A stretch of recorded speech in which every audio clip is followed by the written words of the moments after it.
बोले श्री प्राणनाथ प्यारे की जय, श्री सद्गुरु महाराज की जय। तो देखिए प्यारे साथ जी, इस प्रकार से स्वयं श्री इंद्रावती जी को ब्रह्मधाम की खुशबू आने लगती है, क्योंकि उनके अंदर वो बैठा हुआ युगल स्वरूप अपनी दिव्य लीलाएं आज दिखाने लग जाता है। हम तो है धाम में एक खेल नहीं रंचक, हमसे रग से नजीक बैठे आगे हक।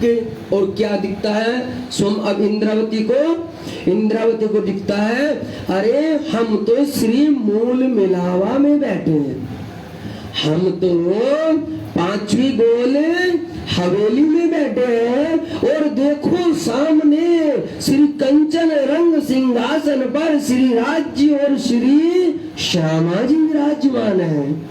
और इस कंचन रंग सिंहासन को घेर करके चारों तरफ हम सब रूहे बैठी है, हम सब ब्रह्म प्रियाएं बैठी है। और ये कहाँ बैठी है? ये हद पार बेहद बेहद पार अक्षर और अक्षर पार वतन है, अक्षर पार वतन है। तो जाग ये इन घर, तो यहाँ पर आज कह रहे हैं कि अब मुझे अपने उस धाम की एक एक सुध आ जाती है। और अब वो ही इंद्रावती की वासना, वे ही श्री मेराज ठाकुर जी अपने उस ब्रह्मधाम के दिव्य नजारे को निहारते हैं। और क्या कहते हैं? एक खेल नहीं रंचक, हम सैरग से नजीक। और क्या कहा? हे मेरे प्यारे लाडले साथ जी, जहां से मैं देख रही हूँ, जैसे मैं देख रही हूँ वैसे देखो, मुझे दिख रहा है कि हमारे श्री राज जी जो ये सैरग होता है, सैरग होती है जो श्वास नली, जिससे हम बोल रहे हैं, जिससे हम श्वास ले रहे हैं, ये श्वास नली इतने प्राण के करीब होती है कि यदि इसको हल्का सा ऐसे भी कर दिया तो श्वास नली एकदम से बंद हो जाती है। कहते कि ये श्वास नली भी हो सकता है शायद थोड़ी सी दूर हो, लेकिन हमसे हमारे राज्य और राज्य से हम रूहे उनसे इतनी भी दूर नहीं है। इस शहरक की नली से भी ज्यादा करीब हम सारी की सारी रूहों के श्री राज्य है। बैठे आगे हक, और कहाँ बैठे बताए ना? स्वयं श्री राज्य के सामने हम सारी की सारी रूहें वहां पर बैठी है। ये सारी की सारी लीलाएं श्री मेराज ठाकुर जी अब देखने लग जाते हैं। और यही उनकी चाहना थी, यही वो चाह रहे थे, जिसके लिए उन्होंने इतनी कसनी किया था। एक खुशहाली दिल में उठत के तरंग, हमारे धाम नजीक हक सुभान के अर्धंग। और इस प्रकार से उनके अंदर बड़ा ही आनंद उछलने लगता है, बड़ी ही दिव्य लीलाएं होने लगती है। उनको लगता है कि भाई कितना प्रेम है, कितना आनंद है, क्योंकि हमारे पास में कौन है? श्री राज्य है, और श्री राज्य के पास में हम हैं। इसलिए अंदर से खुद पे खुद एक आनंद उठने लगता है, एक दिव्य प्रेम जगने लगता है। हमारे धाम नजीक हक सुभान के अर्धंग, और हमारे जो बिल्कुल पास में है वो क्या है? दिव्य ब्रह्मधाम। और दिव्य ब्रह्मधाम के अंदर श्री राज्य वे हमारे सबसे पास में है। बोलो श्री प्राणनाथ प्यारे की जय, श्री सद्गुरु महाराज की जय। साथ आगे खोलने दिल हुआ रोशन, त्यो चर्चा ज्यादा करे खुशहाल हो सैयन। आया ना? अभी बता था ना आपको कि यदि बिहारी जी केवल मात्र एक बार तख्त पलंग पर बैठ करके मात्र 1 घंटा यदि चर्चा करते थे, तो कहीं उससे ज्यादा, कहीं उससे और भी ज्यादा वक्त तक यदि चर्चा की भी अर्चा हो रही थी, तो वो कौन कर रहे थे? वो स्वयं श्री मेराज ठाकुर जी कर रहे थे, स्वयं मेराज ठाकुर। ये तो सतगुरु बन गए थे ना, ये तो धाम दूल्हा बन गए थे, इनको तो राज्य की पदवी मिल गई थी। इसलिए ये तो बस अपने आप को वो ही समझते हैं और मुश्किल से 1 घंटा मुश्किल से चर्चा करते हैं, और वो चर्चा भी कोई इधर की सुना दी और कुछ उधर की सुना दी, ऐसी सुनाते और सुना करके कहते हैं ठीक है भाई अब हम थक गए। तो धामधनी जी अब क्या कह रहे हैं, धामधनी जी के लिए अब सुंदर सा फूल पकवान लाओ, फल लाओ, दूध लाओ, मेवा मिष्ठान लाओ। इस प्रकार से बिहारी जी तो जाकर के सेवा कराने लग जाते। प्रणाम जी, प्रणाम सुंदर साथ जी, करने लग जाते हैं। लेकिन उस चर्चा की भी अर्चा, उसका खोल खोल करके पूर्ण वर्णन यहाँ कौन कर रहे हैं, श्री महाराज ठाकुर जी कर रहे हैं। वे कई घंटा चर्चा किया करते, कई घंटा। तो इस प्रकार वो चर्चा करने से श्री इंद्रावती जी के धाम के दिल के अंदर श्री राज जी ने अपनी मूल बैठक को स्थापित कर दिया। बोलो श्री प्राणनाथ प्यारे की जय। क्यों चर्चा जायदा करे, देखो कितनी ज्यादा चर्चा कर रहे थे महाराज ठाकुर जी, अब कितनी ज्यादा चर्चा कर रहे थे कि एक ने सुनाई 1 घंटा और महाराज ठाकुर जी 4-5 घंटा उन चर्चाओं की अर्चा किया कर रहे थे। और कुछ को तो हमने आपको बताया कि कुछ सुंदर साथ तो उनकी बाट दे रहे होते हैं, उनकी राह देखते रहते हैं कि जैसे ही यहाँ से महाराज ठाकुर बाहर आएंगे और गली में जा करके महाराज ठाकुर को पकड़ लेते हैं, हे महाराज जी हमें इस चर्चा को बता दीजिए। कुछ ऐसे और कुछ सुंदर साथ ऐसे भी होते थे जो उनको वहां भी वक्त नहीं मिलता था, तो वे उनके रात्रि को जो विश्राम का समय होता था उस समय पर जाकर के उनके घर पर जाकर के भी उस चर्चा की अर्चा का लाभ लिया करते थे। इस प्रकार से खुशहाल होए सैयान। और क्यों कर रहे थे वो ऐसा, वो ऐसा क्यों कर रहे थे महाराज ठाकुर, क्या जरूरत थी उनको इतनी ज्यादा चर्चा करने की। भाई जब सतगुरु महाराज जी है सामने बिहारी जी, उन्होंने चर्चा किया, ठीक है अपना हो गया, लेकिन वो सुंदर साथ को इतना ज्यादा क्यों समझा रहे थे, कुछ तो कारण होगा सुंदर साथ जी। क्या कारण था, क्या कारण था? हाँ, ताकि ये जो मेरा भोला भाला सुंदर साथ है इसके अंदर क्या हो जाए, जैसा आनंद, जैसा प्रेम, जैसी लीला मेरे अंदर प्रकट हो रही है, वैसी ही लीला हूबहू आप सुंदर साथ के अंदर भी प्रकट होनी है मेरे प्यारो, आपके अंदर भी प्रकट होनी है। ए सुखदेव ब्रह्म श्रेष्ठ को तो मैं अंगना नारे, क्यों कहा ये? जब मुझे सुख आ रहा है, मुझे आनंद आ रहा है, तो मैं तो एक कमरे में जाके बैठ करके अब उस आनंद में रहूंगा कि नहीं रहूंगा। लेकिन क्यों मैं कर रहा हूं ऐसी, क्यों? क्योंकि ये ही रीति है, जो मैं भूली तो तू मुझे पल में दियो जगाए, पल में दियो बताए। बताना था कि नहीं बताना था, जगाना था कि नहीं जगाना था, ये वादा था कि नहीं वादा था।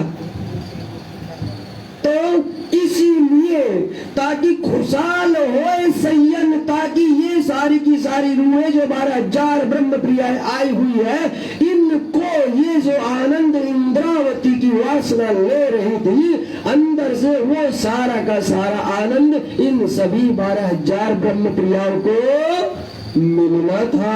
इसलिए श्री महाराज ठाकुर जी इतनी देर तक चर्चा की अर्चा किया करते थे। बोलो श्री प्राणनाथ प्यारे की, श्री सद्गुरु महाराज की। सेवा करो सय्यन की है मनोरथ उपजते, कौन बात कीजिए इन्हों की सेवा इत। अब देखिए जो सेवा थी, मूल सेवा, उससे तो सुंदर साथ पूर्ण रूप से आनंद में होने लगा। किससे? ब्रह्मधाम के दिव्य चर्चा से। वो तो मिलने लगा ना, बिहारी जी दे चाहे न दे, लेकिन महाराज ठाकुर जी से उनको वो मिल रही थी, तो वे सब ज्यादा से ज्यादा आते हैं और ज्यादा से ज्यादा सुनते हैं। लेकिन अब महाराज ठाकुर जी और सोचते हैं कि देखिए मेरा सुंदर साथ जो अब ये ब्रह्मधाम की रूह है, जो ब्रह्मधाम से यहाँ आई है, यदि इसको मैं बाहर से भी शारीरिक रूप से भी इसको यदि मैं कुछ थोड़ी सी सेवा करूं, कुछ थोड़ा सा इसको और ज्यादा कुछ दूं, तो इससे ज्यादा मैं सौभाग्यशाली नहीं हो सकती। तो इसलिए वो सोचते हैं क्यों ना इनके लिए सुंदर सुंदर वस्त्र कपड़े बनाए जाए, इनको अच्छे हार सोने चांदी इनको भी दिया जाए, इनको खान पान की अच्छी से अच्छी व्यवस्था की जाए। ऐसा विचार महाराज ठाकुर के अंदर उत्पन्न होने लगता है। कौन बात कीजिए इनकी सेवा इत इस प्रकार से आता कि मैं और ज्यादा क्या सेवा कर सकता हूँ, क्या सेवा। अब देखिए ये भाव मेरे प्यारे लाडले साथी जी केवल और केवल ब्रह्मधाम की दिव्य रूह के अंदर उत्पन्न हो सकता है। जीव के अंदर ये भाव कदापि प्रकट नहीं होगा, कदापि नहीं। क्यों? क्योंकि ब्रह्मधाम की रूह जानती है कि हम तो केवल खेल देखने आए, न तो ये घर मेरा, न ये कसम मेरा, न ये घर वाले मेरे, कोई मेरा नहीं है। और ये जो शरीर है, ये शरीर कल किसी और का था और कल को ये किसी और का होगा। तो उसको तो इतना मालूम है कि हम तो केवल और केवल खेल देखने आए हैं और खेल देख करके हमें कहाँ जाना है? दिव्य ब्रह्म धाम में जाना है। तो यदि हमसे अपने सुंदर साथ की सेवा हो सके तो इससे ज्यादा बड़ी क्या बात है। इसीलिए हमारे यहाँ कहा जाता है प्रेम अन सेवा से तमे पामसू पार। कहीं भी मंदिर में चले जाइए, किसी भी आश्रम में चले जाइए, सबसे पहला मोटे मोटे अक्षरों में यदि कुछ लिखा हुआ दिखाई देगा तो क्या लिखा देता है? प्रेम और सेवा से तुम्हें पामसु पारे। जिन शुद्ध सेवा की नहीं ना कछु सुनिए बात, सो काहे गिनावे आप साथ में। मेरे लाडलो काहे गिनावे आप साथ में, जिन शुद्ध सुपन न साथ। अरे मेरे लाडलो, यदि आपने इन सुंदर साथ की, इन ब्रह्म श्रेष्ठ की रूहों की सेवा नहीं की, मानसिक सेवा, शारीरिक सेवा, तन की सेवा, धन की सेवा, अध्यात्म की सेवा, यदि आपने कुछ सेवा उनकी नहीं की है तो तुम्हें अधिकार नहीं है सुंदर साथ में बनने का, तुम्हें सुंदर साथ बोलने का भी अधिकार नहीं है, तुम्हें सुंदर साथ कहलाने का भी अधिकार नहीं। इस बात को मान लो, ये बात मेरी नहीं, ये स्वयं ब्रह्म वाले किया, इसे स्वयं धनी जी ने ही कहा।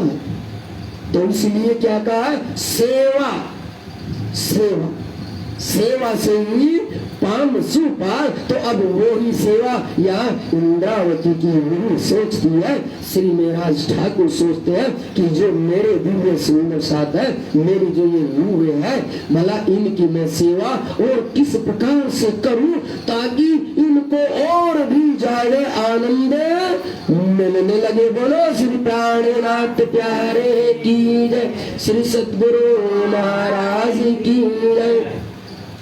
इन बात बंदगी के लगे करने विचार, गोविंद बेड़े के काम में कुआई खबरदार। और भाई जब सेवा करनी है सुंदर साथ की तो धन चाहिएगा कि नहीं चाहिएगा? पैसा तो चाहिएगा भाई। वस्त्र बनाने हैं, हमें पता चला यहाँ गोविंद जी आकर के बैठे, हमने देखा भाई इनका तो जो है वो ये कुर्ता जो है फटा हुआ है। अब महाराज ठाकुर से तो देखा नहीं गया, उन्होंने कहा देखो है तो ये धाम की रूह, लेकिन बाहर से तो बड़ी कमजोर है, तो क्यों ना इसको कुछ थोड़ी सी मदद की जाए। यदि उसको वो कुर्ता भी सिला करके देना पड़ेगा तो पैसा चाहिएगा कि नहीं चाहिएगा?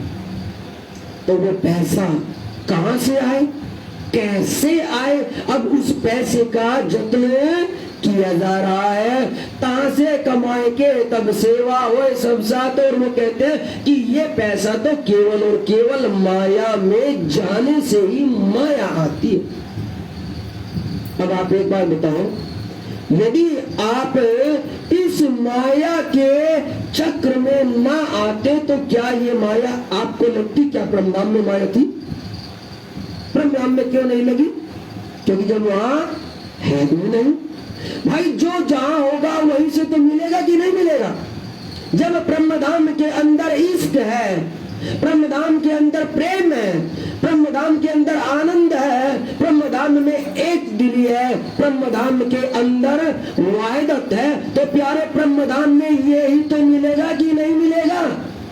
या ब्रह्मधाम में झूठ मिल जाएगा, ब्रह्मधाम में जड़ मिल जाएगा? नहीं मिलेगा ना।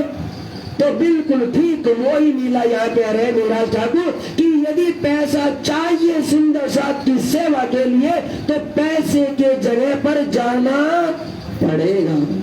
और पैसा कहाँ मिलता है?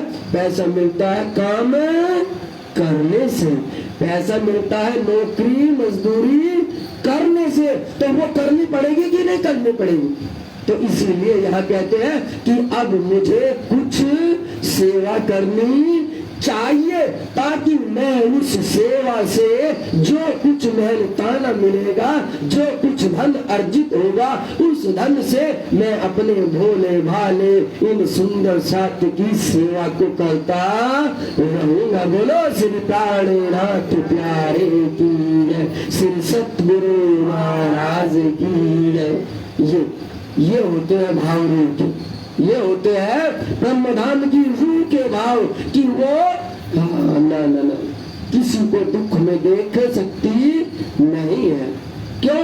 अध्यात्म का रस तो वो दे रही थी, ब्रह्मधाम का नूर तो वो लुटा रही थी, लेकिन अब इनको थोड़ा सा आर्थिक भी देना था।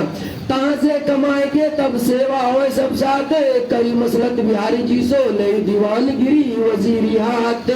और उनको काम करने का अभ्यास था, क्योंकि अब से पहले धनी श्री देवचंद्र जी से जब नहीं मिले थे तो त्याग जी के पास में क्या करते थे? वहां पर वे राजपाट का कार्य संभाला करते थे कि नहीं करते थे? तो ये बिहारी जी से अब क्या करके कहते हैं कि ये सतगुरु महाराज जी मेरे अंदर एक विचार उत्पन्न हो रहा है। तो जैसे ही ऐसे सुना बिहारी जी का एकदम से मुखड़ा उतर जाता, क्योंकि बिहारी जी को यह था कि सब में सब कुछ आ जाए लेकिन इसके अंदर कुछ ना आए। इसके अंदर कुछ आ गया तो इसका मतलब मेरा चला गया, क्योंकि मन के अंदर कटुता थी, मन के अंदर ईर्ष्या द्वेष था। तो ऐसा जब कहते हैं कि मेरे अंदर कुछ आए, और क्या कहते कि सतगुरु महाराज जी ऐसे कहते हो, हे सतगुरु महाराज, हे मेरे धामधनी, हे मेरे पिया, आज मेरे अंदर कुछ विचार आया है। तो जैसे इतने कही बिहारी जी या तो थोड़े मुस्कुरा रहे थे या एकदम से बिल्कुल मायूस से हो जाते हैं, और उनको लगता है पता नहीं अब ये मेराज ठाकुर क्या कहने वाला है, कहीं इसके अंदर कुछ और तो नहीं आ गया, कहीं मेरी गद्दी को खतरा तो नहीं होने लगा। क्यों? क्योंकि जो ये चर्चा की अर्चा किया कर रहे थे उनकी सारी चर्चा बिहारी जी के कानों तक पहुंच रही थी। पहुंचेगी कि नहीं? क्या जब कोई एक यहाँ पर बैठा है और उसके भी तो दो चार चाहने वाले होते हैं ना, तो उसने अपने उन दो चारों को समझा रखा था कि भाई ऐसा करो, जैसे ही मैं यहाँ से आ जाता हूँ तो तुम उन सुंदर साथ के बीच में जाया करो और जा करके ये देखा करो कहीं कोई मेरी चुगली तो नहीं करता है, कहीं कोई मेरी गद्दी हटाने के लिए कोई षड्यंत्र तो नहीं रच रहा है, कहीं कोई कुछ उल्टा सीधा तो नहीं करता है। वे तो अपने उन जो विश्वास मित्र थे उनको भेज देते बिहारी जी, लेकिन वे आकर के सुनाते ही उल्टा थे। अरे बिहारी जी महाराज क्या कहे, हमें तो कहते हुए बड़ा शर्म आ रही है। सुंदर साथ तो ये कहता है कि बिहारी जी तो इधर का टोरा उधर मार रहे हैं और उधर का टोरा उधर मार रहे, बिहारी जी को तो कुछ पता ही नहीं है। अब ऐसी बात जब बिहारी जी सुनते तो लगता तो हाँ कहते हुए सच ही रहे हैं, लेकिन बिहारी जी आंखें गर्म करते हरे नहीं, उनको पता नहीं है मैं धाम का धनी हूं। तब कहे हाँ ये तो बात हम मानते हैं आप हैं, लेकिन एक बात और सुनो। कहने लगे क्या? अब आपकी चर्चा से सुंदर साथ खुश हो चाहे ना हो, लेकिन मेरा ठाकुर की जो चर्चा होती है उससे सुंदर साथ बहुत ज्यादा प्रभावित हो रहा है। वे आपका जो प्रश्न होते हैं, जो आप ये चर्चा करते हैं, उसी चर्चा को आप तो कहीं और ले जाते हैं, लेकिन मेहराज ठाकुर उसी चर्चा को ब्रह्मधाम में ले जाते हैं, ब्रह्मधाम में। और सुंदर साथ उनको बहुत प्रेम से सुनता है, बहुत प्रेम से। तो ऐसी चर्चा बिहारी जी के कानों तक पहुंच चुकी थी। अब जब पहुंच चुकी थी तो आज श्री मेहराज ठाकुर जी ने कह दिया कि सतगुरु महाराज जी, मेरे अंदर कुछ विचार उत्पन्न हुआ है, कुछ विचार। तो सोचो अब बिहारी जी की क्या दशा हो रही होगी। कहीं ऐसा न कह दे कि राज जी यहीं आ गई, और कहीं ये न कह दे महाराज जी अब आप प्रणाम करो, और सुंदर साथ मना कर रहा है, गाली छोड़ो। तो बिहारी जी बड़े मायूस हो जाते हैं। बोलो श्री प्राणनाथ प्यारे की जय, श्री सतगुरु महाराज की जय। तब वे कहते हैं थोड़ा सा हिम्मत से करके, अच्छा बताओ क्या विचार आया। चलो जब विचार आ ही गया मेहराज ठाकुर, तो अब ये भी बता दो क्या विचार आया है। तब वे कहते हैं बात लगा कि कई मसलत बिहारी जी सो लई दीवानगिरी वजीरियात कि हे मेरे सतगुरु जी, मैं ये चाहता हूँ कि जो गांग जी भाई हैं और जो उनके पुत्र श्याम जी हैं, यहाँ पर घर पर इतने सुंदर साथ जो रहते हैं चर्चा सुनने के लिए, तो भोजन जलपान की व्यवस्था तो होती है कि नहीं होती है हर रोज? हाँ भाई हाँ होती है। और इसमें धन भी लगता है, कहने हाँ ये भी लगता है। तो मैं ये सोच रहा था यदि थोड़ा सा धन और आ जाता, बस इतना ही कहा था, सिर्फ इतना ही कहा था मेरा ठाकुर ने कि यदि थोड़ा सा धन और आ जाता तो बिहारी जी का जो अब तक मायूस सा चेहरा था वो एकदम से बिल्कुल पटाखा सा खिल जाता है। क्यों? क्योंकि वो तो थे ही माया के अधीन, उनके अंदर तो था ही माया। तो उनको लगता है कि शायद मेहराज ठाकुर हो सकता है अपना घर बार खेती वेती ना बेच रहा हो, क्योंकि इसने सुना था पहले भी कि इसने, अरे ये तो इतना मूढ़मती है, वो उनको मूढ़मती समझते थे, उनको पागल समझते थे कि ये तो इतना मूढ़मती है, पागल है। अरे इसने तो अपनी पत्नी के जेवर तक ला करके मेरे पिताजी को दे दिए थे, दिए थे कि नहीं? याद है याद। तो अब यहाँ पर वो बड़े खुश हो जाते हैं कि लगता है अब इसने घर बार बेच दिया। तो वे कहते हैं हाँ बताओ बहुत अच्छी बात है, बताओ वो पैसा कहाँ से आएगा, कैसे? तब कहते हैं हे सतगुरु जी, यदि आपकी आज्ञा हो तो मैं दीवानगिरी का काम, वजीरी का काम अपने हाथ में ले लेता हूँ, इससे मैं वहां पर भी सेवा करूंगा, और उससे जो पैसा आया करेगा उस सेवा से मैं सुंदर साथ की सेवा कर दिया करूंगा।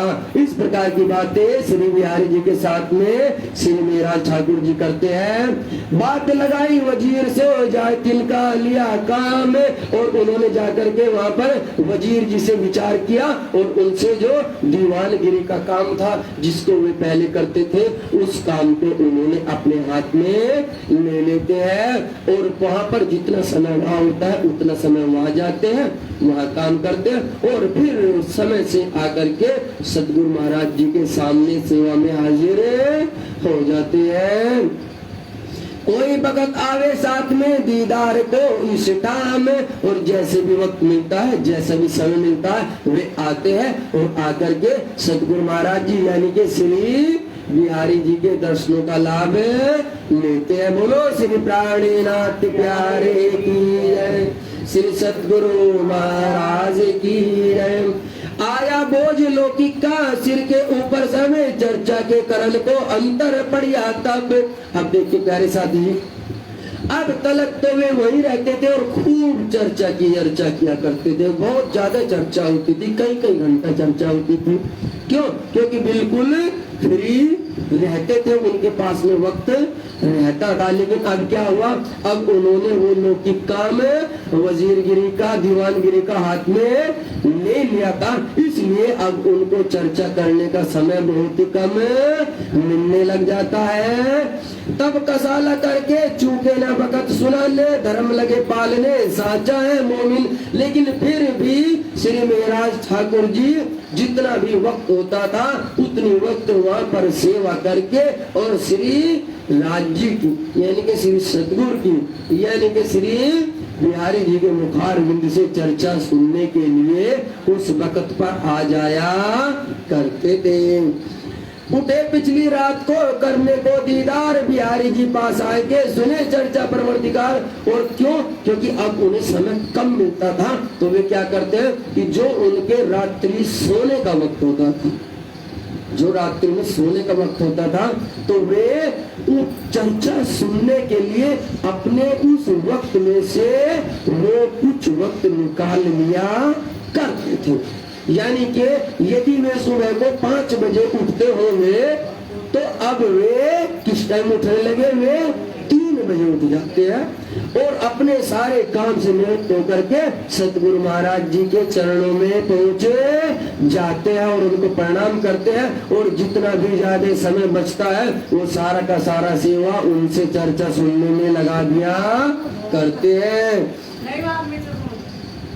बोलो श्री प्राणनाथ प्यारे की जय, श्री सतगुरु महाराज की जय।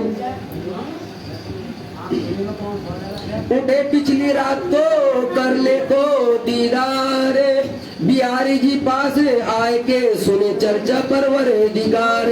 और चर्चा किनकी सुनते थे? श्री राज जी महाराज की चर्चा सुनते थे। और चर्चा भी अब क्या सुनाते थे? अब वो चर्चा सुनने की श्री बिहारी जी किस चर्चा को सुनाते थे? अब भाई जब सुंदर साथ जाता है तो चर्चा तो होती होगी। अब रोज की रोज एक ही तो नहीं बोली जाती, तो कुछ न कुछ तो बोला जाता होगा। तो यहाँ धनी जी बतला रहे कि वो क्या चर्चा सुनाते थे। स्वरूप चर्चा सुन के तब आए दरबार, कारभार चलावे लौकिक होए के खबरदार। अब यहाँ पर वर्णन कर रहे हैं कि वे चर्चा जो सुनाते थे वो श्री राज जी के स्वरूप की चर्चा सुनाते थे। देखो ध्यान शब्दों को पकड़ना है, लीलाओं को पकड़ना है कि लीला क्या हो रही है, अर्थ करने वाला क्या अर्थ कर रहा है, उसको सही रखा भी जा रहा है कि नहीं रखा जा रहा है। अब आप सुंदर साथ ये बताइए, स्वयं जब धनी श्री देवचंद्र जी थे और वे राज्य के यदि स्वरूप का वर्णन करेंगे तो किस प्रकार से वर्णन करते? वो सिर्फ ये कहते भाई बहुत सुंदर सुंदर आंखें हैं, सर पर पगड़ी है या सर पर मुकुट है, इस प्रकार के हार है, ऐसे हाथों में अंगूठियां, ऐसे तो कहेंगे कि नहीं कहेंगे? और वो भी केवल संकेत मात्र से कहेंगे क्योंकि वाणी नहीं उतरी अभी तक।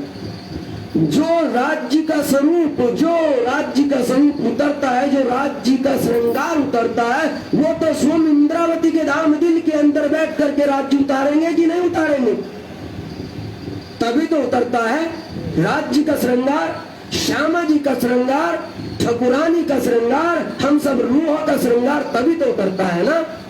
उससे पहले बिहारी जी कैसे राज्य के स्वरूप का वर्णन कर सकते हैं? कैसे? यहाँ अर्थ करने वाले ने अर्थ क्या किया है कि ये जो बिहारी जी है, ये जो स्वरूप करते हैं, ये स्वरूप वो उस स्वरूप का अर्थ करते हैं जिसको हम और आप संध्या काल में बोलते हैं। स्वरूप सुंदर सनकुल सुकोमल देखत खोल नैना नूर जम्माल। स्वरूप सुंदर सनकुल सुकोमल रूप देखत खोल नैना नूर जम्माल। फिर आवत महबूब जी।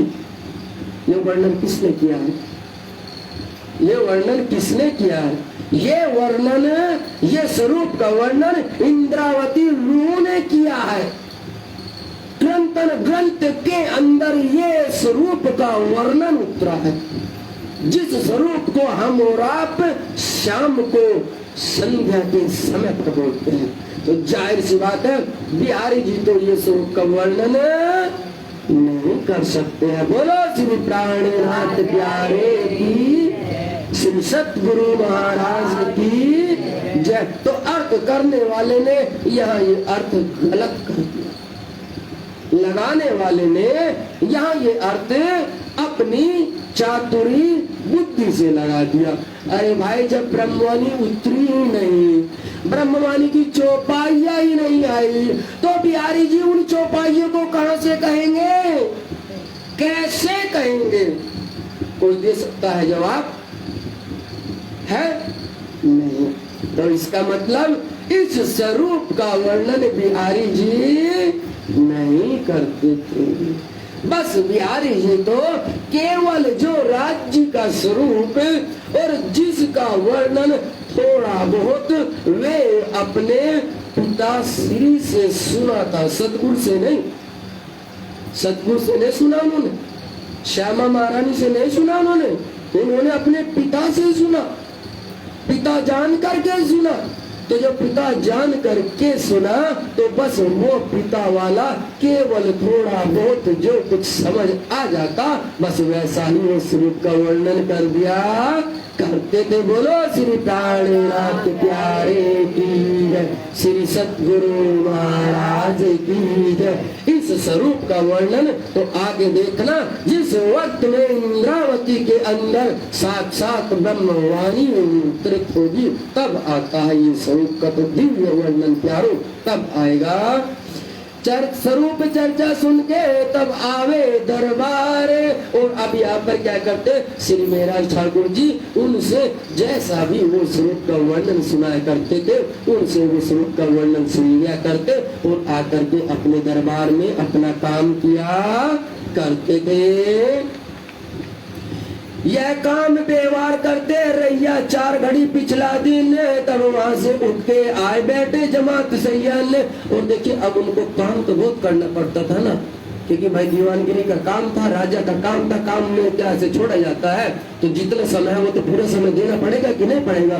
तो वहां पर वे कहते हैं कि इस प्रकार से सायकाल में जब 4 घड़ी दिन पिछला बाकी रह जाता था तब वे वहां से आया करते थे। अपना काम लगभग 5 बजे के आसपास में वे अपना काम पूरा करके श्री बिहारी जी के पास में, अपने सुंदर साथ के पास में आया करते थे। ता चितवनी धाम की करत है सबको। अब यहाँ बहुत ध्यान देने वाली बात है मेरे प्यारों, बहुत ध्यान देने वाली बात। इन थोड़ा सा क्या अब से पहले किसी एक चौपाई में या सतगुरु धनी श्रीदेव चंद जी की या मेरा ठाकुर कहीं ये आया है कि सुंदर सा चितवन कर रहा है? कहीं आया है क्या वर्णन? सुना है कहीं वर्णन? नहीं आया। लेकिन अब यहाँ कह रहे हैं ता चितवनी धाम की। ब्रह्मधाम को कैसे देखा जा सकता है, ब्रह्मधाम को कैसे निहारा जा सकता है?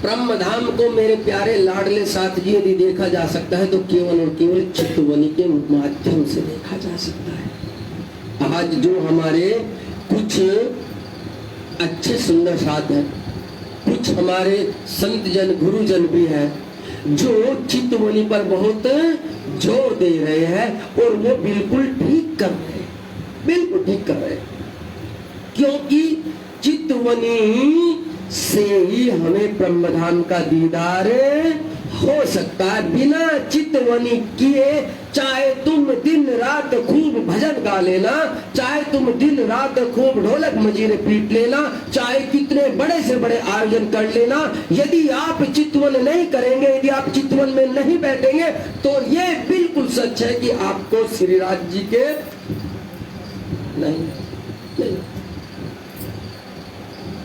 ये बात मेरी नहीं है प्यारे समझो। कभी कोई सोचे कि मैं कह रहा हूं तो मेरे कहने पर नहीं, ये बातें स्वयं धनी जी कह रहे हैं, ये बात स्वयं धनी जी कह रहे तो अब उन सुंदर साथ को सोचना चाहिए जो चितवन को मना करते हैं कि चितवनी नहीं करनी चाहिए, या जो चितवनी से रुक करते हैं उन सुंदर साथ को कम से कम ये भी तक की चौपाई तो पढ़ लेनी चाहिए। इनको तो सुन लेना चाहिए कि भाई यदि राज्य के और ब्रह्मधाम के दीदार होते हैं तो सुंदर साथ को चितवनी के माध्यम से ही होते हैं। और देखो अभी तक वाणी नहीं उतरी, अभी तक मेराज ठाकुर के अंदर वो ब्रह्म रस नहीं फूटा था, लेकिन फिर भी सुंदर साथ क्या कर रहा है वहां पर, परम धाम की चितवनी कर रहा है। प्यारो चितवनी, इससे तुम ये बात समझ लो कि ये चितवनी कोई मेराज ठाकुर के बात में या मामती प्राणनाथ जी ने नहीं बताई, ये तो समझ लीजिए सोमधनी श्री देवचंद्र जी के समय से भी मिला है। ये लीला तो तब से ही है, क्योंकि अभी तक मेराज ठाकुर जी ने तो कोई चौपाई चितवनी की कही नहीं है। ये तो स्वयं जैसे ही हमारे सतगुरु से देवचंद जी ध्यान अवस्था में बैठते थे और वो दिव्य ब्रह्मधाम को देखा करते थे तो वो ही चितवनी होता था। तो वैसे ही अब यहाँ पर सारा का सारा सुंदर साथ जब ये संध्या काल को आते हैं अपने काम से, तो वहाँ क्या देखते हैं कि सारा का सारा सुंदर साथ पहले से ही चितवनी कर रहा होता है। और चितवनी भी कहा की, चितवनी भी ब्रह्म धाम की। बोलो श्री प्राणनाथ प्यारे की जय, श्री सतगुरु। अब आपको ये भी समझना जरूरी है कि चितवनी होती क्या है, ये भी बहुत जरूरी है। पूछना चाह रहे थे ना, तो देखो हमने बता दिया, कहा ना ये चितवनी क्या होती है। बहुत सीधा सा जवाब है, जहाँ पर आपका चित्त जा करके रमण करने लगता है वो ही चितवनी होती है। जैसे आप यही बैठे बैठे यदि अपने घर पर पहुंच जाए और वहां पर छोटे छोटे बच्चों को देखने लगे, अपने घर के साथ सामान को देखने लगे, अपने नाती पोतों को देखने लगे, अपने खेत खलियानों को देखने लगे, तो तुम्हारी चितवनी में अब क्या है, तुम्हारा लौकिक है, वो तुम्हारी चितवनी है। और यदि यहीं से बैठे बैठे ही तुम ब्रह्मधाम के दिव्य नजारों को देखने लगो, तुम ब्रह्मधाम के अंदर प्रवेश करने लगो, तो यहीं से ही तुम्हारी वो चितवनी ब्रह्म धर्म की चितवनी है। बोलो श्री प्राणनाथ प्यारे की। सोचो एक बात, सुंदर साथी सोचो एक बात, जब आप यहाँ आते हैं या कहीं मंदिर में जाते हैं, साधारण सा प्रश्न पूछ रहा हूँ, जब मंदिर में जाते हो तो क्या आपको अपने घर की याद नहीं आती है?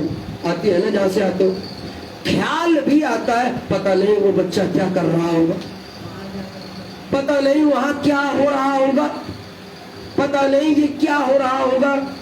तो क्या है वो, क्या है, आप बैठे तो शेरपुर में थे, आप बैठे तो यहाँ हैं, लेकिन जितने वक्त आपके सामने वो सब होता है उतने वक्त आप उस जगह पर नहीं होते हैं, आप उस वक्त में अपने घर पर होते हैं प्यारो, अपने घर पर होते हैं। तो ये जो तुम्हारा वहाँ घर पर चले जाना है, ये ही चितवनी कहलाता है।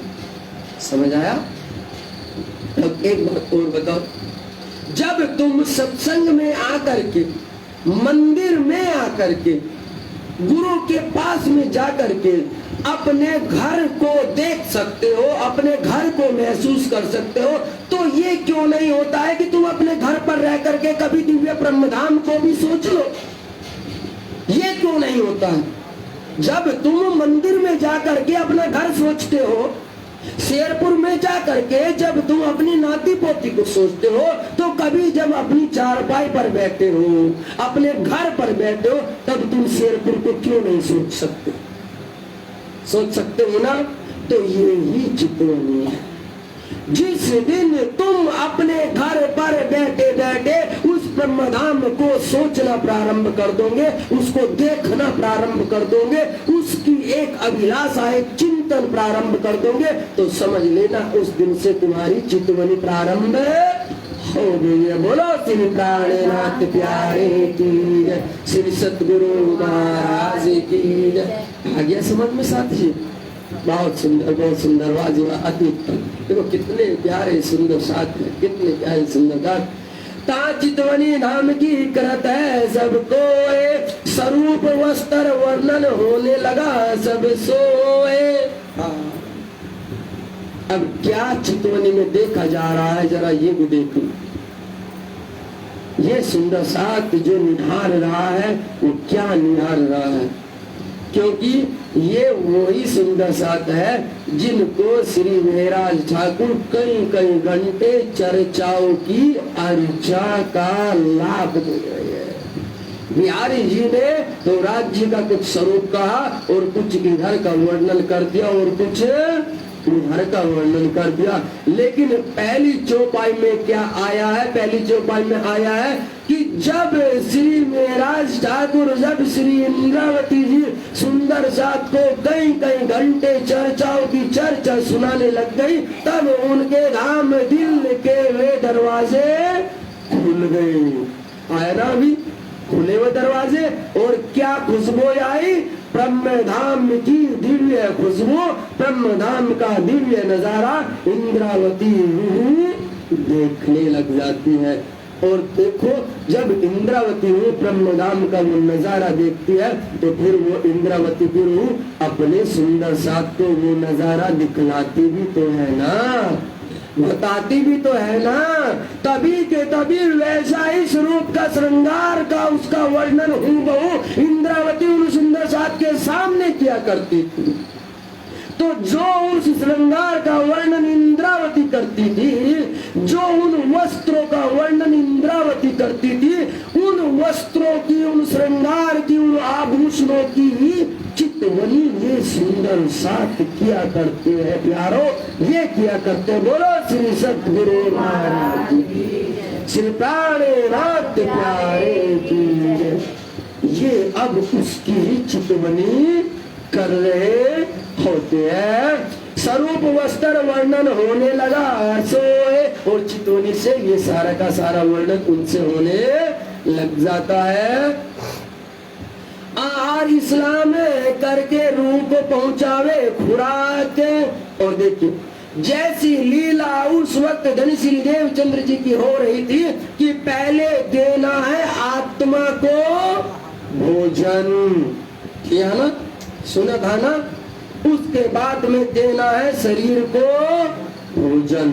अब यहाँ क्या आहार पहले इस्लाम करके, पहले अपनी आत्मा को, अपने सुंदर साथ को ये सारा का सारा रस पहले इनकी आत्माओं को पिलाना है। उसके बाद में क्या होता है कि फिर अपने आहार को भोजन दिया जाता है और फिर उनकी रूह भी पहुंचे खुराक। ऐसे वहां पर जैसे ही सुंदर साथ चितवनी करता है, सुंदर साथ जैसे ही चितवनी करता है तो उस चितवनी का आनंद, उस चितवनी की खुराक, उसका रस किसको पहुंचता है? उनकी रूह को पहुंचता है, उनकी आत्मा को पहुंचता है। इस बेर इस्लाम की बुजरक जानी खाक, और वे जानते हैं कि यदि रूह को भोजन ना दिया, रूह में चितवनी नहीं की, आत्मा ने ब्रह्मधाम नहीं देखा, तो ये सब कुछ प्यारे खाक है, मिट्टी है, बेकार है, सब कुछ बेकार है। इसलिए जितना ज्यादा से ज्यादा होगा हमें केवल और केवल क्या करना है? चितवनी करनी है। चितवनी यही हमें ब्रह्मधाम के नजारों को दिखलाती है और यही हमें श्री राज जी के रूबरू सामने खड़ा करती है। अब मैं साथ इस्लाम का करो सबे एक टोरे, उत्सव रसोई करके सेवा कर अति जोर। अब इस प्रकार से, क्योंकि देखिए जब महाराज ठाकुर वहां से आते हैं और आकर के देखते हैं, अरे वाह कितना आनंद, सुंदर साथ सब ध्यान में ऐसे विराजमान होते हैं और सब श्री राज जी का चिंतन करते हैं, सब उनको देख रहे होते हैं। तो महाराज जी को क्या लगता है? अरे भाई मुझसे तो अच्छे अभी यही है, मुझसे तो अच्छे यही है, मैंने तो खामखा लौकिक काम ले लिया। और ये देखो ये राज्य की लीलाओं में कितने मग्न है कि सारे का सारा सुंदर सा प्रभुनाम घूम रहा है, सब प्रभुनाम देख रहा है, और मैं करता हूँ वजीर के यहाँ पर नौकरी। तो वो कहते हैं कि भाई ये अच्छा नहीं है, इसलिए अब मुझे क्या करना है, उसको तो छोड़ना ही पड़ेगा। लेकिन छोड़ने से पहले क्या करना है, सब सुंदर साथ जो इतनी कसनी कर रहा है, इन सब के लिए अच्छा अच्छे सब खाने पाने का सब सामान एकत्रित करना है। इनको अच्छे से अच्छे फल, आहार, दूध, वस्त्र, भंडार सब कुछ देना है। ऐसे वे सोचने लग जाते हैं। अब मैं साथ इस्लाम को करो सबे एक ठोर, कि इस प्रकार से मैं जहाँ जहाँ पर भी जितनी दूर दूर मेरा सुंदर साथ फैला हुआ है, जहाँ जहाँ उन सारे के सारे सुंदर साथ को मैं एक जगह एकत्रित करूंगा और उत्सव रसोई करके और उन सबको बहुत सुंदर सुंदर भोजन कराऊंगा। सुंदर रसोई की सेवा दी जाएगी, अच्छा भोजन होगा और सेवा करे अति जोर। क्यों? क्योंकि जैसे ये अपनी पूरी लगन से राज्य की चितवनी कर रहे हैं, तो मेरा भी तो कर्तव्य बनता है कि मैं कम से कम इन सुंदर साथ को अच्छा अच्छा भोजन, वस्त्र, आभूषण ये सब की सेवा कर सकूं। वस्त्र भूषण पहराए के सेवा करो सब साथ, मुंह को धाम धनी ने इनके पकड़ाए हाथ। और ये ऐसा क्यों सोच रहे हैं? ऐसा इसलिए सोच रहे क्योंकि ये जो सुंदर साथ है, ये कौन सुंदर साथ है भाई? ये कोई ऐसा सुंदर साथ नहीं है। इस सुंदर साथ के सारा का सारा कमान, सारा का सारा बोझ इन सब के हाथ तो सोम सतगुरु धनी श्री देवचंद्र जी ने मेरे हाथों पर दिया है, मेरे हाथों पर। तो ये कोई और सुंदर साथ नहीं है। ये यदि कोई है तो वो केवल और केवल मेरा सुंदर साथ है, मेरे धाम की जमात है। ये तो मेरे सतगुरु की लाडली रूबे है। इस प्रकार से समझ करके, इस प्रकार से सोच करके श्री मेहराज ठाकुर जी उनके लिए सुंदर सुंदर वस्त्रों की व्यवस्था करते हैं, उनके लिए आभूषणों की व्यवस्था करते हैं और सुंदर भोजन रसोई की व्यवस्था का कार्य भी श्री मेहराज ठाकुर जी उन सुंदर साथ के लिए करने लग जाते हैं। बोलो श्री प्राणनाथ प्यारे की जय, श्री सतगुरु महाराज की जय। माया मिने बैठ के ला लेने आपे, धाम में जागे पीछे न होवे काबे। और देखिए मेरे प्यारे लाडले साथी, ये चौपाई क्या बताती है? ये बिल्कुल सही कहती है। एक प्यारे साथी जी, यदि सेवा करनी है सुंदर साथ की तो केवल और केवल ये ही कर सकती हो। सुंदर साथ की यदि सेवा करनी है, मैं फिर से कहूंगा कि जिन शुद्ध सेवा की नहीं, जिन शुद्ध सेवा की नहीं और ना कुछ सुनिए बात, सो काहे गिनावे आप साथ में प्यारो, काहे गिनावे। अरे किस लिए आप सुंदर साथ हो? किस लिए कोई आपको सुंदर साथ कह सकता है? अरे ये जितना दान धन है या जितना भी ऐश्वर्य वैभव है, सोचो यदि इस पल तुम्हारे अंदर से प्राण निकल गया तो क्या तुम इस पैसों को भोग पाओगे? क्या है? कोई किसी ने भोगा है? कोई भोग सकता है? लेकिन जब तुम जान रहे हो कि मेरा कोई सुंदर साथ बहुत दुखी है, बड़ा परेशान है, बहुत ज्यादा परेशान है, और तुम उसकी सेवा करने के लिए हो भी, तुम्हारे पास परमात्मा ने इतना दिया है तो तुम्हें उसकी सेवा अवश्य ही करनी चाहिए, अवश्य करनी चाहिए। यदि तुम सेवा नहीं करते हो ना, तो ध्यान रखना तुम सुंदर साथ कहलाने के भी अधिकारी नहीं होते हो।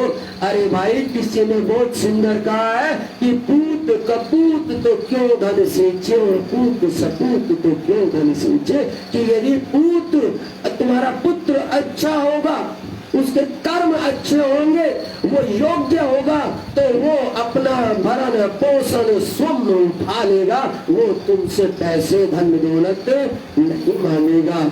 वो अपना कार्य स्वयं चला लेगा।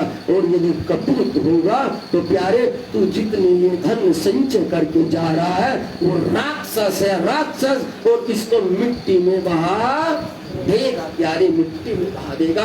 तो इसलिए कम से कम थोड़ा सा तो, इतना सा तो कम से कम अपने सुंदर साथ की सेवा में लगाओ, अपने सुंदर साथ की सेवा करो। और देखो ध्यान देना, सेवा कोई धन की भी सेवा नहीं होती, धन तो बहुत पीछे आता है। धन जो धन मांगते हैं ना संत जन या कोई और, तो समझ लेना वे न साधु है न संत है। धन की सेवा धन में आती ही नहीं है, इस बात को और ध्यान दो। धन की एंट्री, धन का प्रवेश सेवा में नहीं आता। सेवा में यदि आता है तो केवल और केवल तुम्हारा तन आता है। ध्यान रखना इस बात को। जिस मूर्ख ने, मैं मूर्ख कहता हूं, जिस मूर्ख ने सेवा में धन का नाम जोड़ दिया है ना, तो समझ लेना उसने खुद के लिए, अपने लालच के लिए धन को जोड़ा है। धन सेवा में नहीं है, सेवा में आता है तो तन आता है। और जब तन सेवा में आएगा तो प्यारे फिर मन भी पीछे पीछे पीछे चला आएगा, पीछे चला आएगा। तो पहले सेवा में क्या आता है, तुम्हारा तन आता है। तो कम से कम यदि सेवा देनी है तो तन की दो। और जब तन की सेवा आती है तो मन बड़ा खुश होता है। अरे मेरे पुजारी जी, अरे मेरा सुंदर साथ है, अरे मेरे गुरु है, आता है ना मन में फिर भाव आता, क्यों न मैं अपने गुरु जी के लिए थोड़ा सा प्रसाद लेती चलो। ये कहाँ आया, बोलो, ये भाव कहाँ आया, ये मन में आया, आया कि नहीं आया? लेकिन मन में कैसे आया, जब पहले तन लगा। पहले तो तन लगाया ना, और यदि तुम पहले ही धन लगा दो, लगेगा क्या? नहीं लगेगा। इसीलिए मैं कहता हूं कि धन प्यारे सेवा में गिनता ही नहीं है, धन सेवा में है ही नहीं। और जो कोई मूर्ख है जो ये कहता है कि धन से सेवा होती है, तो पागल, कहीं उसका खुद का निजी स्वार्थ होता है।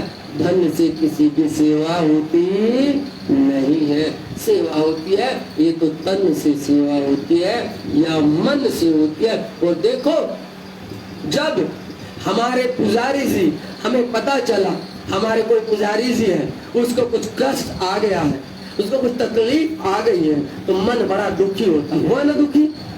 उनको डॉक्टर के भर्ती किया, तो अब मन दुखी है, मन कर रहा है सेवा, तो क्या करेगा वो? खुद पे खुद धन भाग करके आएगा। धन खुद भाग कर, तुम धन को नहीं लाओगे तब धन को तुम लाओगे में नहीं। धन पीछे पीछे दौड़ करके आता है। अरे जहां जहां ये तन लगता है, जहां जहां ये तन की सेवा होती है, वहां धन तो गुलाम बन करके प्रणाम करके फिर चरणों में गिरा रहता है। प्यारो, चरणों में गिरा रहता है। बोलो श्री प्राण श्री सतगुरु महाराज की। तो सबसे पहले यदि सेवा है, यदि सेवा करनी है, तो वही जैसे हमारे सतगुरु जी, हमारे बड़े बड़े सुंदर साथ, बड़े बड़े ब्राह्मण, जैसे स्वयं गोवर्धनधारी श्री कृष्ण की महात्माओं संतों की झूठी पत्तल को उठाते हैं, पत्तलों को उठाते हैं। ये सेवा परंपार है। ये सेवा तुम्हें यहाँ और वहाँ दोनों तरफ धन धन करा देती है प्यारो, धन धन करा देती है। तो सेवा यदि करनी है तो सुंदर साथ की यहाँ से सेवा करो, यहीं से सेवा करो। इसीलिए कहा है प्रेम ने सेवा से तमे पामसु पार। क्या ऐसा कहा है कि धन अने सेवा से तमे पामसु पार? कहने वाले तो ये भी कह सकते थे ना, क्यों उन्होंने सेवा से पहले प्रेम लिखा? क्यों? क्योंकि उनको मालूम था कि जब तन लगेगा तो अंदर प्रेम उपजेगा। जब तन लगेगा, तुम सिरपुर में जाते हो तो बिन कहीं झाड़ू उठा लेते हो, बिन कहीं बर्तनों को मांजने लगते हो, बिन कहीं बाल्टियां उठाने लगते हो, बिन कहीं समाधि में पोछा लगाने लगते हो। कोई कहता है क्या तुमको? कहता है क्या? क्यों करते हो ये? कैसे होता है ये होता है प्रेम, अंदर उमजता है प्रेम। क्यों? क्योंकि पहले तुमने तन को लगाया, पहले ये ढांचा, ये तन शेरपुर पहुंच गया, शेरपुर पहली सेवा। और दूसरी सेवा होती है सतगुरु के प्रति प्रेम उपज जाता है, प्रेम। और जब प्रेम उपज जाता है तब क्या होती है? तब सेवा होती है, तब तुम बिना किसी के कहे सेवा करने लग जाते हो। इसीलिए कहा है कि प्रेम अने सेवा से तमे पामसू पार। तो यहाँ पर भी मेराज ठाकुर वही कह रहे कि सुंदर साथ की यदि मैंने सेवा नहीं की तो मैंने कुछ भी नहीं किया है। माया मीने बैठ के लाहा लेने, आप इस माया के अंदर यदि कुछ लाभ लेना है, सुंदर साथ को लाभ लेना है, तो केवल और केवल एक यही लाभ सुंदर साथ ले सकता है, केवल एक ये लाभ। बहुत जरूरी बात है सुंदर साथ की, बहुत जरूरी और बहुत खास है ये बात, बहुत खास है। जो सुन यहाँ मेराज ठाकुर के मुखार मिलते सुन कहला रहे धन जी कि ये केवल इस माया में यदि सुंदर साथ को लाभ लेना है तो केवल और केवल सेवा का लाभ ले सकता है, केवल सेवा का। यदि सेवा करोगे तो इस माया के अंदर इत भी धन हो जाएंगे और इत भी धन हो जाएंगे। अन्यथा सेवा के सिवाय सुंदर साथ के पास में लाभ लेने का और कोई अवसर नहीं है। बोलो श्री प्राणनाथ प्यारे श्री सतगुरु महाराज की। धाम में जागे पीछे। अब और वो सुन लो जो ये सोचते हो अरे सेवा क्या करनी है, ये तो सब कर रहे हैं, तुझे करने की क्या जरूरत है ना? तुझे क्या करने की जरूरत है? जो सोचते हैं ना भाई ये तो बहुत लग रहे हैं, अरे इनको करने को तब कहा नहीं। धाम में जागा पीछे, जब ब्रह्म धाम के अंदर सारी की सारी रूहें जागेंगी उस वक्त में एक रूह दूसरी रूह से पूछती है, एक रूह दूसरी रूह से कहेगी। ब्रह्मवाणी में आता है सूत कातल का प्रकरण, किसी ने नहीं पढ़ा तो जा करके पढ़ लेना, क्या पढ़ लेना चाहते हैं। वहां आता है प्रकरण, वहां खोली है इस लीला को कि अरे पगलो सेवा क्या सेवा है, इस सेवा से क्या मिलता है, क्या मिलता है सेवा से। तू यदि ये सोचती है कि अरे मुख उजला ना कर सके और मुख ना ठाड़ी होए, अरे तेरा मुंह उस वक्त उठाने के काबिल नहीं रहता है प्यारे, उठने के काबिल नहीं रहता। सारी की सारी रूहें और रूहें खुशी से नाचेंगी और गाएंगी और देखेंगी, लेकिन तेरा मुंह उस वक्त ऐसा रहेगा, ऐसा नीचा रहेगा, नीचा। बहुत बहुत बहुत कहा है प्राणनाथ जी ने, बहुत कहा है। इसलिए भूल करके भी यहाँ मिला है वक्त, क्षण भंगुर का वक्त मिला।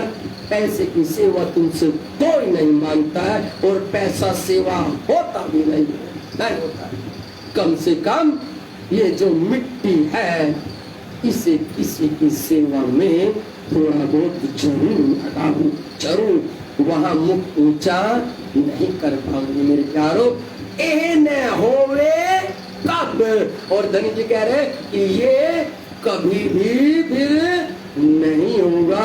ये तो केवल सेवा का अवसर जो मिला है, सूत काटने का जो अवसर मिला है, ये तो प्यारी केवल और केवल अब ही मिला है। बोलो श्री प्राणनाथ प्यारे की जय, श्री सतगुरु महाराज की।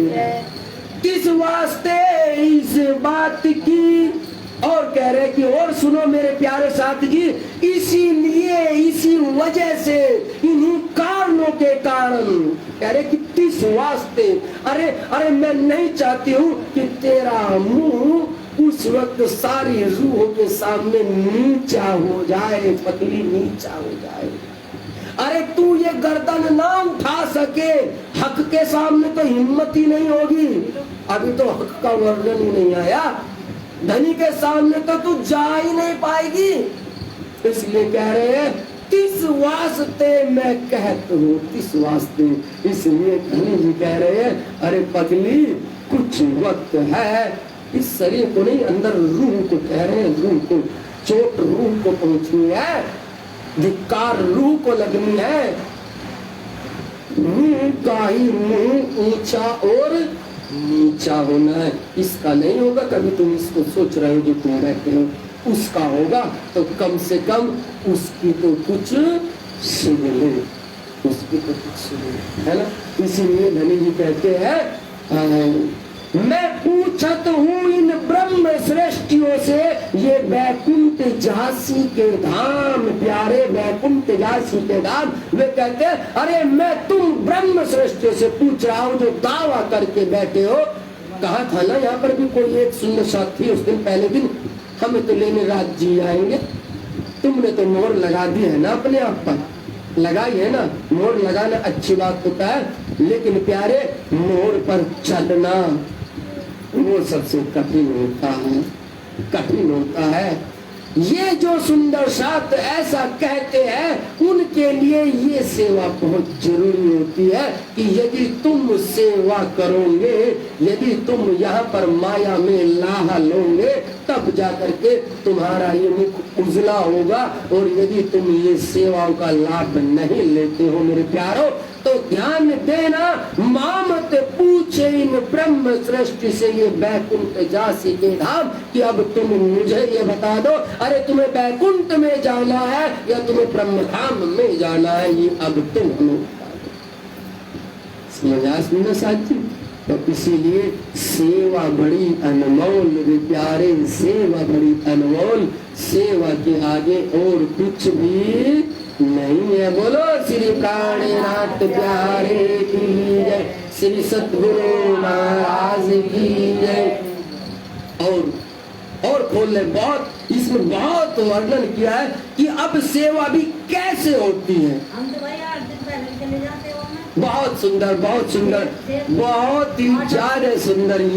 यही तो धाम का दरवाजा खोलता है प्यारे लाडले साथी जी, यही तो दरवाजा खोलता है। जब जब आप सेवा करोगे अंदर से प्रेम उपजेगा, जब जब प्रेम उपजता है तब तब धनी से मिलने का विरह उत्पन्न होगा, जब जब विरह उत्पन्न होगा और प्रेम विरह तब आया तब न चल मिलिए हक, तब आपको पूर्ण ब्रह्म परमात्मा साक्षात्कार दीदार देंगे मेरे प्यारे, बिल्कुल दीदार देंगे। बोलो श्री प्राणनाथ प्यारे की।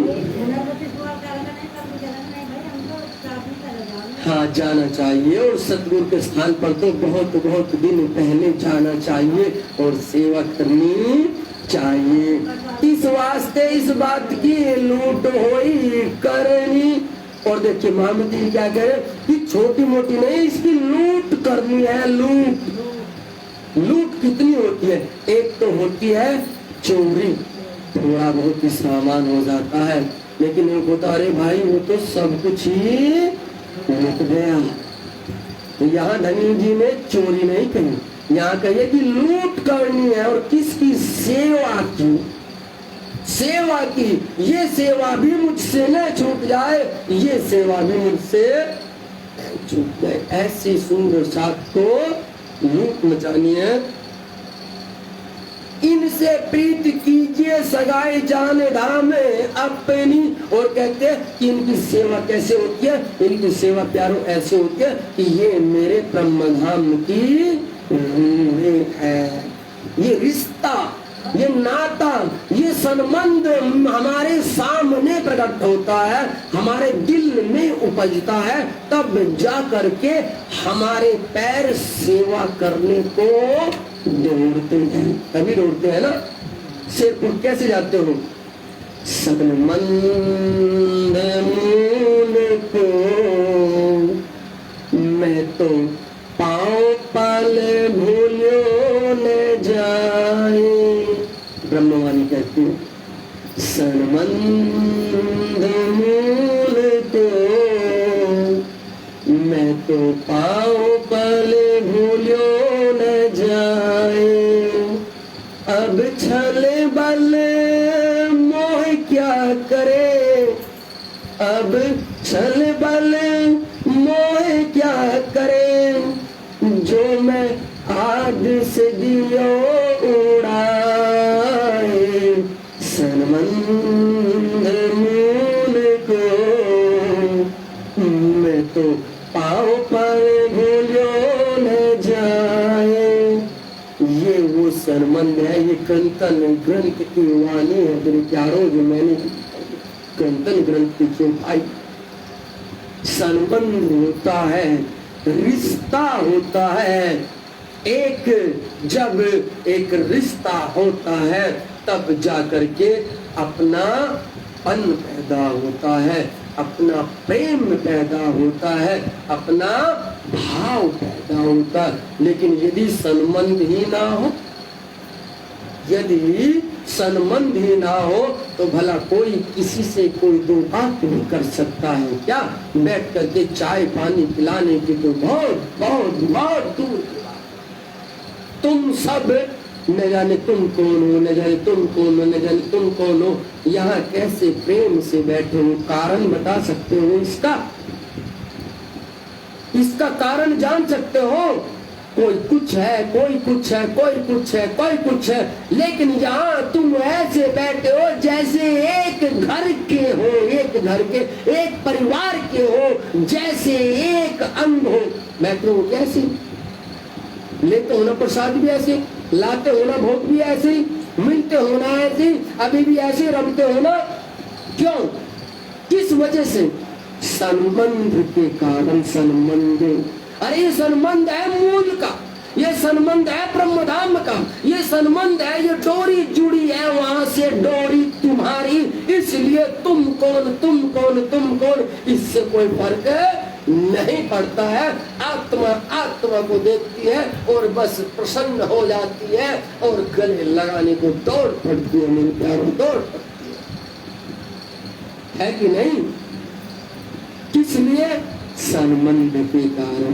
संबंध, इसीलिए धनी जी ने कहा कि संबंध मूल को, अरे पगलो, ये जो यहाँ ये बैठे हैं जिनको तुम सुंदर साथ या एक दूसरे जानो, ये संबंध यहाँ का नहीं, ये मूल ब्रह्मधाम का संबंध है, मूल ब्रह्मधाम का, यहाँ का नहीं। ठीक है ना साथ जी? यही बात यहाँ धनी ने कही है कि सगाई जान धाम अपनी। कहाँ की सगाई है आप लोगों की?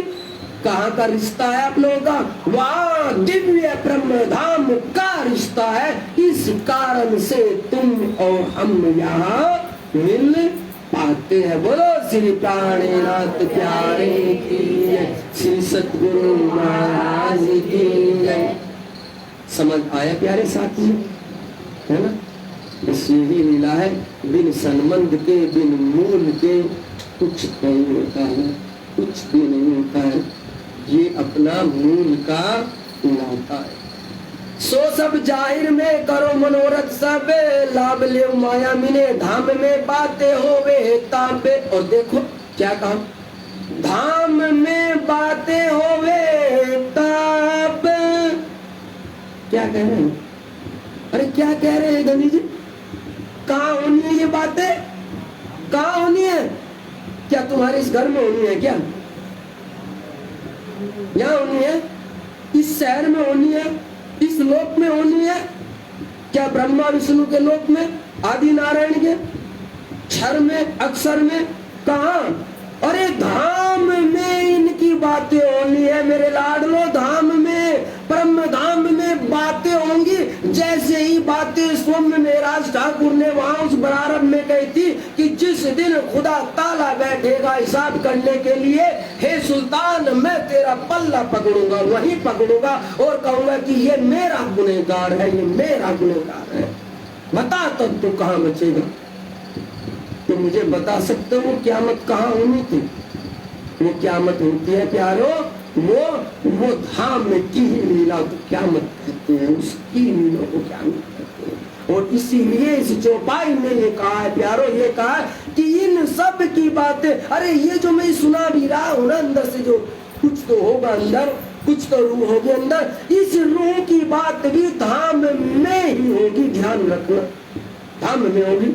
आज पहचानी नहीं जा रहे तुम्हारे अंदर कौन रूह है या कौन सुन रहा है, कौन देगा, लेकिन कल जब धनी की कृपा से पहचानी जाएगी तो वो रूह उठ करके खड़ी होगी। हाँ, तू ही रूह थी वो वहाँ जो हमें सुनाया और हम सुना करते थे। तब ये चर्चा, ये तू ही थी वो जिसने वहाँ उस रूह की इतनी सेवा की थी, वो तू ही थी। ये चर्चा कहाँ होनी है? ये बैकुंठ में नहीं होनी है, ये अक्षरधाम में भी नहीं होनी है, ये होनी है तो वही रंग महल मूल मिलावा में होनी है मेरे प्यारो, वही मूल मिलावा में होनी है। इसलिए इस सेवा का लाभ लो, इस सेवा का लाभ लो, ताकि कोई सी रूह तुम्हारा भी जिक्र करे, कोई रूह तुम्हारा भी जिक्र करे, कुछ तो जिक्र करे। बोलो श्री प्राण श्री सतगुरु, क्या आनंद, क्या आनंद, क्या दिव्य चीज। ए अजमाइश सादगी करत है के सुबान, मोमिन की माया मिले होता है पहचान। और देख लो क्या कह रहे धनी, ए अजमाइश सादगी, आजमा रहे हैं, ध्यान रखो। एक बात और अभी कह दी, बिल्कुल खोल के कह दी, ये क्या हो रही है यहाँ पर? परीक्षा हो रही है, आजमाइश हो रही है।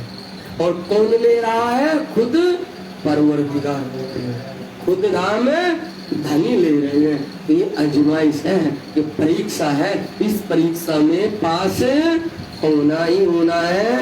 ए अजमाइश सादगी करत हक सुबान, स्वयं श्री राज्य कर रहे हैं, धाम दुगना कर रहे हैं, वो खुदा परवरदिगार कर रहा है।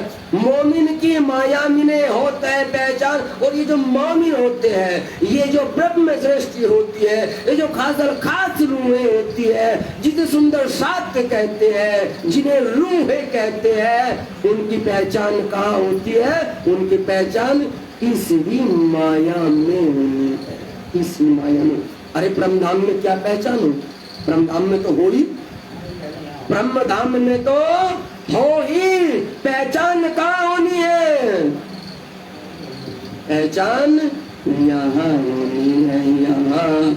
इसलिए अपनी पहचान को उजागर कराओ। अरे सोचो प्यारो, यदि यहाँ तुम्हारा नाम ना हो, तुम्हारा घर का एड्रेस ना हो, तो तुम यहाँ पागल हो जाते हो, पागल। और तुम्हें पागल खाने में बंद करा देते, भाई तो पागल है। तो कम से कम जब तुम इस मिट्टी के तन की इतनी पहचान रखवा देते हो, कर लेते हो, तो इसके अंदर विराजी हुई उस दिव्य आत्मा की भी तो पहचान उपजाओ, उसका संबंध को भी तो उजागर करो, उसके उस मूल घर को भी तो पहचानो। अरे पतलो, ये ही तो अजमाइश कर रहा है खुदा, यही तो कर रहा है ना, यही तो पूछा कर रहा है। ऐसा जान के दिल में सेवा लगे करने, रखा अपने पास ही जामदान सगाई अपने। और इस प्रकार की सेवा, इस प्रकार की लीला केवल हम सब के लिए नहीं है, ये लीला वहाँ स्वयं मेराज ठाकुर भी कर रहे हैं, स्वयं मेराज ठाकुर भी कर रहे हैं। अच्छा सुनो, अब तक ये जो दो चौपाइयों पर वर्णन हुआ, क्या ऐसा नहीं लग रहा है कि ये हमें कहा जा रहा है? लगा कि नहीं लगा? मुझे तो लगा कि नहीं लगा? क्या कहीं ये आया, इतना दिमाग में आया कि ये बातें मेराज ठाकुर वहां हम सबको कह रहे हैं, उनके लिए है? आया क्या? नहीं आया ना? ये तो लग रहा है कि सामने हम ही कह रहे हैं, हमारे लिए कह रहे। इसीलिए कहा है प्यारों की, ये वाणी है निज धाम की, ये वाणी निज धाम की, ये वाणी है हक की, ले बैठावत निज धाम। अरे ये हक के पास ले जाती है, ये खुदा के पास ले जाती है, ये राज्य से रूबरू करा देती है। ये वो वाणी है मेरे प्यारों, वो इसमें ये लगता ही नहीं कि ये किसी और की बात है, लगता मेरी बात है, लगता है मुझे। बोलो श्री प्राणनाथ प्यारे की, श्री सतगुरु महाराज की। अब क्या करते हैं यहाँ पर श्री मेराज ठाकुर जी? क्यों? क्योंकि सुंदर साथ के लिए सेवा करना चाहते थे, एक अच्छी सुंदर रसोई देना चाहते थे, उनके लिए अच्छे वस्त्र, अच्छे वस्त्र, अच्छे कपड़े, अच्छे गहने, आभूषण ये सब बनाना चाह रहे थे, तो उसके लिए पैसा तो चाहिएगा, सामान तो चाहिएगा। तो वे जो अपनी नौकरी करते थे, उस नौकरी से जो पैसा आता था, उस पैसे से थोड़ा थोड़ा सामान वे अपना बाजार से खरीद करके क्या करते थे, अपने घर में जमा कर लिया करते थे। इसलिए ताकि एक अच्छा दिन देख करके जब खूब सारा सामान हो जाएगा, उस दिन हम सुंदर सतगुरु जी की रसोई करेंगे, भजन कीर्तन करेंगे, सत्संगवानी चर्चा होगा, सुंदर साथ में प्रेम भाव होगा। ऐसा करके वे थोड़ा थोड़ा सामान, कुछ आभूषण भी ले आए, कुछ वस्त्र कपड़े भी ले आए, कुछ जूते चप्पल भी ले आए, कुछ खाने का सामान ले आए। इस प्रकार से जो भी जो चाहिए था वो थोड़ा थोड़ा सामान करके वे अपने घर पर जोड़ना शुरू कर देते हैं। इनको तब कहिया जो हाथ ऐसा जान के दिल में सेवा लगे करने, रखा अपने पास ही जाम धाम सगाई अपने। और क्यों? क्योंकि ये ऐसा इसलिए कर रहे थे कि उनको लगा था कि ये जो सुंदर साथ है ना, ये कौन है? ये मेरा धाम का, ब्रह्म धाम का मूल संबंधी साथी है, मूल संबंधी साथी। इसलिए ऐसा जान करके वो अपनी सेवा को कर रहे थे। तिनको तब एक कहिया जो हाथ चालाकी होए, तुम सो साथ की सेवा करो, यह मेरा हुक्म। अब वे क्या करते हैं, देखिए सबको मालूम है कि वो तो भाई वहां पर दीवानगिरी करते हैं, तो नौकरी है तो जाना तो पड़ेगा ना। लेकिन बीच में सुंदर साथ को कुछ सामान जो चाहता है वो कौन देगा? वो तो देना पड़ेगा कि नहीं पड़ेगा है? तो वो सामान देने के लिए मेहराज ठाकुर जी वहाँ उस सुंदर साथ की जमात से एक बहुत प्यारे और सज्जन सुंदर साथ को अपने पास बुलाते हैं और कहते हैं कि देखो भाई प्यारे लाडले साथ जी, ये जो सुंदर साथ है ना, ये हमारा ब्रह्मधाम का मूल संबंधी सुंदर साथ, और यदि इनको तनिक भी कष्ट होता है तो समझो हमें कष्ट होता है। और हमें नहीं, सामने राज्य को भी, सतगुरु महाराज जी को भी महसूस होता है, इसलिए इसको कष्ट नहीं होना है। तो मैंने अपने कुछ पैसों से कुछ सामान, खान पान, कुछ चीजें थोड़ी थोड़ी जमा करके रखी है और वे मेरे घर पर है। मैं तो वहाँ पर नौकरी पर चला जाता हूँ। यदि बीच में कभी किसी को आवश्यकता पड़े, कभी बीच में, क्योंकि ज्यादा तो मैं ही रहता हूँ, लेकिन कभी बीच में आवश्यकता पड़ने लगे और मैं नहीं हूँ, तो तुम बेझिझक होकर के घर जाना और जो सामान चाहिए उसको उठा करके ले आना और सुंदर साथ की सेवा करना। लेकिन उन्होंने एक बात और कहा, उसको धमकाते हुए कहा, लेकिन जो हाथ चालाकी होए। और सुंदर साथ सुन लो, सामान यदि सुंदर साथ को इतना चाहिएगा तो इतना नहीं, तुम्हें इतना लाना है।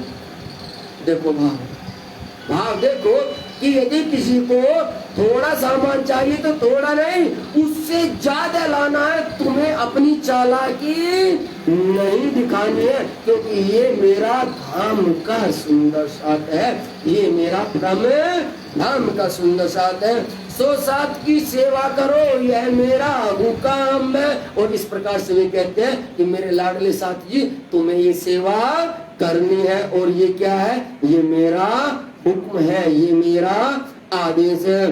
कछु ने पीछा देखिए, करते खर्च मिले साथ। आ गई ना बात? क्या कहा? हे लाडले साथ जी, सुंदर साथ को जो चाहिए, उस सुंदर साथ के लिए जो खर्च करना है, जितना खर्च करना है, उसमें तुम्हें हाथ पीछे नहीं खींचना है, क्योंकि ये तुम्हारे घर से नहीं जाना, ये मैंने इकट्ठा किया है और अपने सुंदर साथ की सेवा के लिए इकट्ठा किया, अपने सुंदर साथ की सेवा के लिए। इसलिए यदि सुंदर साथ जो भी कुछ चाहता है तो बिना किसी कारण के जाना और वहां से खूब सामान लाना और मेरे लाडले सुंदर साथ की सेवा को तुम्हें करना है। मैं सब सौंपया तुम्हें, दिया मुद्दा तेरे हाथ। और क्या कहते मेरा ठाकुर कि ये ले चाबी और ये रहा सारा सामान और सब कुछ ये अब से तेरा है, तू इसका मालिक है। लेकिन ध्यान रखना मेरे सुंदर साथ को तिनक सा भी कष्ट तनिक सा भी दुख होने न पाए। बोलो श्री प्राणनाथ प्यारे की जय, श्री सद्गुरु महाराज की जय। ऐसा भाव होता है मेरे प्यारे लाडले साथ जी, ऐसा भाव होता है एक, लेकिन ये तब उपजता है जब हमें ये लगता है कि इसका संबंध वहीं से है जहां से मेरा संबंध है, जहां से मेरा। इसलिए कहा है हम तुम दोनों एक वतन के, अपनी रूह नाही, दो प्यारों अपनी रूह नाही। और ये ही मेरा श्री मेराज ठाकुर श्री इंद्रावती की वासना उन एक एक सुंदर साथ के अंदर देख रहे थे मेरे प्यारों, देख रहे थे, तभी उन्होंने इतनी सेवा उनकी की है। बोलो श्री प्राणनाथ प्यारे की जय, श्री सद्गुरु महाराज की जय। कितना वक्त हो गया? हुआ 4:30 बज गए। अच्छा चलिए थोड़ा सा और कर दे 5 बजे तक। बोलो श्री प्राणनाथ प्यारे की।